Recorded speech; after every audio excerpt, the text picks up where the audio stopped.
Hola, soy Paula Bolívar. Muchas gracias por estar en mi canal de YouTube. Y bueno, en los últimos días se ha puesto sobre la mesa el tema de la adicción a las drogas, porque la periodista María Jimena Duzán le hizo la pregunta al presidente Gustavo Petro si él padecía de alguna adicción.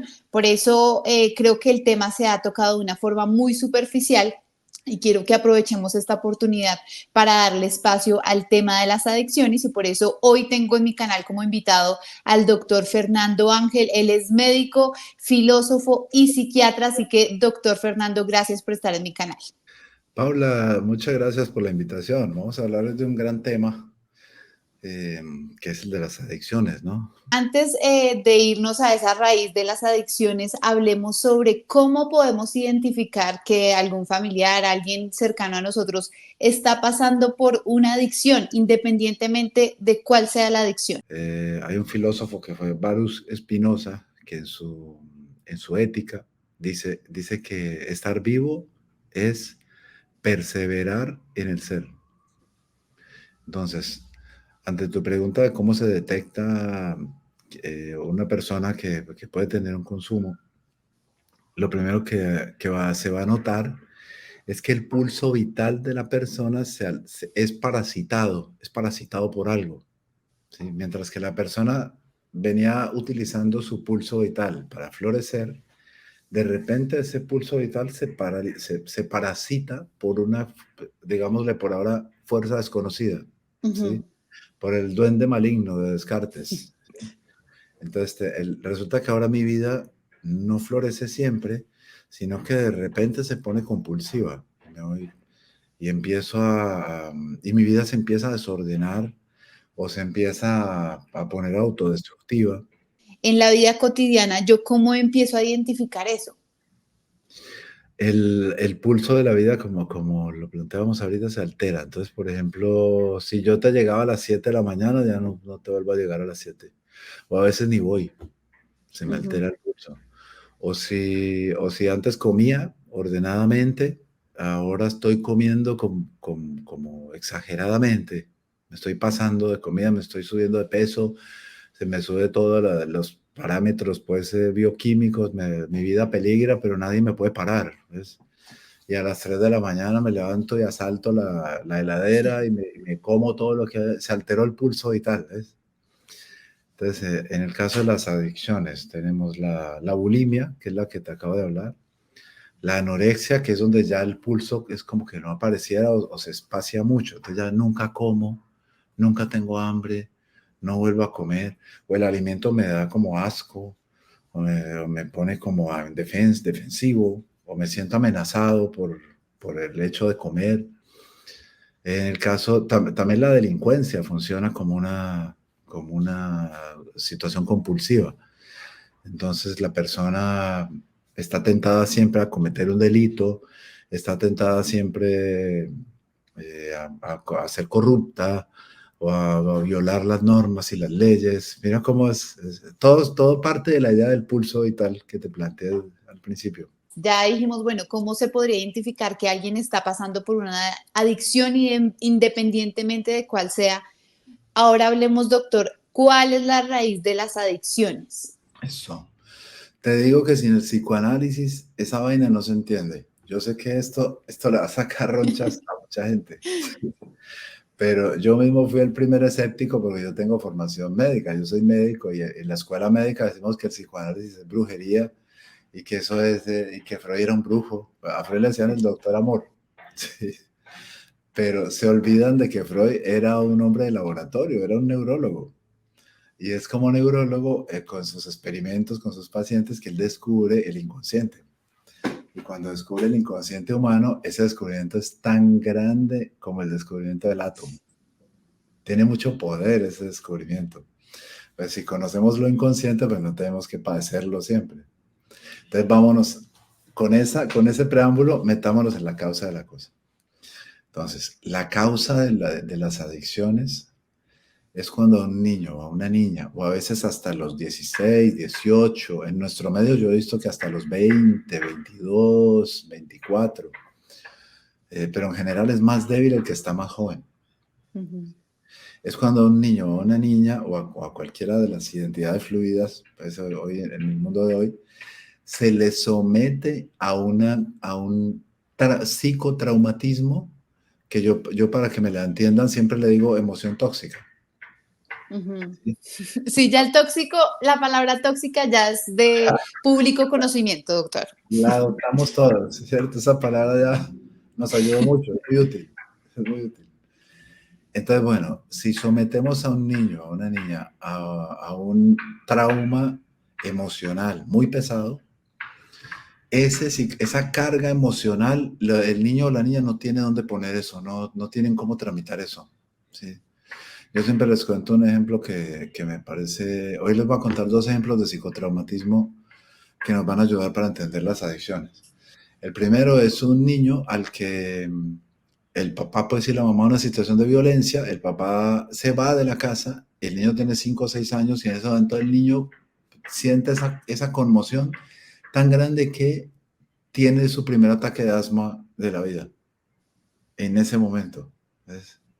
Entonces uno dice, es tan poderoso, es tan potente el psicotraumatismo que te altera todos los pulsos del cuerpo, los ritmos del cuerpo. El otro ejemplo es muy triste, que es el de un video que vi esta semana de un niño palestino que lo sientan en el hospital, viene todo aporreadito, todo lleno de polvo y de heridas, y ahí se ve que le cayó la casa encima Sí. y lo bombardearon, pues, entonces lo ponen en la camilla, el niño está en shock, pues le hablan, tratan de interaccionar, el niño está así, está obnubilado, está obnubilado.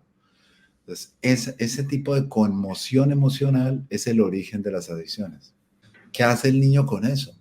O la niña. No tiene lenguaje para poner eso en palabras. No tiene, es decir, no alcanza representación mental. Dentro de los símbolos que es capaz de crear la mente, la personita que sufrió ese psicotraumatismo no tiene cómo ponerle palabras a eso. Y cuando algo se nos queda por fuera de las palabras, entonces se aloja en el cuerpo.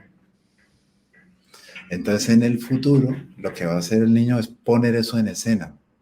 Entonces, al principio te decía que el cuerpo tiene un pulso que sirve para construir. Por ejemplo, el que es muy estudioso estudia todos los días a las 6 de la mañana, es un pulso. El que es muy trabajador trabaja todos los meses del año, es un pulso. ¿Sí? Pero el que tiene una conmoción, un psicotraumatismo así, de repente su pulso vital se altera y es parasitado, como te decía yo ahora, por el duende maligno, ahora ya sabemos cuál es el duende maligno, que es el psicotraumatismo, la conmoción emocional. Entonces el pulso vital de la persona es parasitada por la conmoción y entonces aparece el consumo. Y sigue un pulso, pero del consumo. Entonces el tipo no puede dejar de consumir alguna sustancia o la mujer no puede dejar de una perversión sexual, por ejemplo, que entra dentro de la misma lógica del consumo. Tenemos ahí la bulimia, la anorexia, las perversiones sexuales, el alcoholismo, el consumo de drogas y la delincuencia. Todo eso, todo ese complejo mapa se entiende con el tema de cómo el psicotraumatismo produce una conmoción emocional y esa conmoción se organiza como un pulso dentro de la vida de la persona. Entonces, ¿cuál podría ser la forma de acercarse o de uno plantear este problema cuando uno es el acompañante?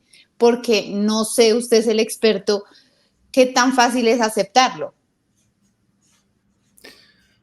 Esa es una buena pregunta esa. Mira, cuando uno descubre que un familiar o un ser querido está atrapado en una compulsión de esas, es muy importante actuar a tiempo. Es muy importante decirlo. ¿Sí? En el caso de la noticia que me cuentas de la carta de María Jimena Duzán, tiene sus detalles porque el presidente es un personaje público, ¿no? Y tiene pues unos deberes, según entiendo, cuando los presidentes tienen problemas de salud, generalmente lo comunican, ¿no? Entonces cuando los operan o cuando, sí, yo diría que esto hay que tomarlo si la situación es real, pues como un problema de salud que tiene tratamiento, se puede abordar, digamos. El tema de que hasta dónde se hace público, yo creo que es difuso. Hay una zona ahí difusa que es ética y que es compleja. Pero pues por lo que he visto en general, los personajes públicos tienen compromisos públicos, ¿no? Con la gente.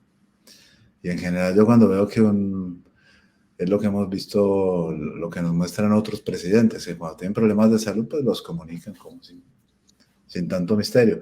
El tema es que con las adicciones hay también como un tabú. Es como el tema, hay también mucha estigmatización, ¿no? Entonces, cuando una persona tiene una adicción, yo diría que una de las razones por las que lo ejerce, se esconde y ejerce la adicción escondido, es por la culpa social que genera llegar a publicar que alguien tiene un problema de adicciones. Ya no hablando específicamente del presidente Petro, sino en general de lo que puede llegar a causar una adicción en una persona, en su diario vivir, en su familia, cómo esto puede llegar a afectar las decisiones que la persona toma. Digamos que el cerebro es un órgano de alta precisión, ¿no? Entonces, esa precisión varía de infinitas maneras. Digamos que hay personas que sobrias son genios, hacen todo perfecto. Y hay personas que bajo el influjo de alguna sustancia hacen cosas muy bien durante un rato y después las hacen muy mal también. No sé, pienso en un Maradona, por ejemplo. Si uno dice, bueno, este tipo era un extraterrestre jugando fútbol y resulta que habrá que ver, era muy difícil que no estuviera bajo el efecto de sustancias todo el tiempo. Sin embargo, no soy yo muy amigo, si me hablas de lo que he visto en la práctica, no soy muy amigo yo del consumo de sustancias, pero me toca admitir que a veces consumir una sustancia es la única forma que tiene una persona de habitar el mundo. Sí. Entonces, bueno, Faulkner, el premio Nobel, pues, escribe maravillosamente, era alcohólico. Perdón. Tranquilo. Churchill se metía 2 litros de whisky al día. Sí. El mismo Freud se metía 40 tabacos al día. Para irnos acercando a la solución, quiero saber entonces cuál es el paso a seguir cuando una persona identifica que está pasando por una adicción. Descubrir la conmoción emocional, que es, pues sin ninguna duda está en el pasado de la persona, generalmente en la infancia, y a veces hasta en la juventud puede darse, pero ir por las causas y tratarlas, hay que hacer terapia individual y terapia de familia. Bueno, pues doctor Fernando Ángeles, quien es médico, filósofo y también psiquiatra, experto en todos estos temas de la adicción, muchas gracias por haber estado en mi canal y no sé si usted tenga algún mensaje final sobre esta estigmatización que incluso se está dando hoy en nuestro país por el cuestionamiento al presidente si tiene una adicción o no. ¿Cuál debería ser el trato que le demos todos los colombianos a este tipo de dudas y a este tipo de situaciones? A mí un profesor de la facultad me dio un consejo que me sirvió para toda la vida y me ayudó mucho eso cuando atendí urgencias. Atender urgencias en Colombia es jodidísimo, pues no siempre tienes los recursos, no siempre la gente tiene que esperar demasiado. A mí me dolía mucho eso. Y, y el consejo fue bueno, el tipo dijo, vea, traten a todo paciente como si fuera el familiar que ustedes más quieren. Eso. Esa es la forma de entenderlo y, pues, y de comprenderlo y de actuar frente a este tipo de situaciones. Así que, doctor Fernando, gracias por haber estado en mi canal. Con el mayor gusto, gracias a ti por invitarme.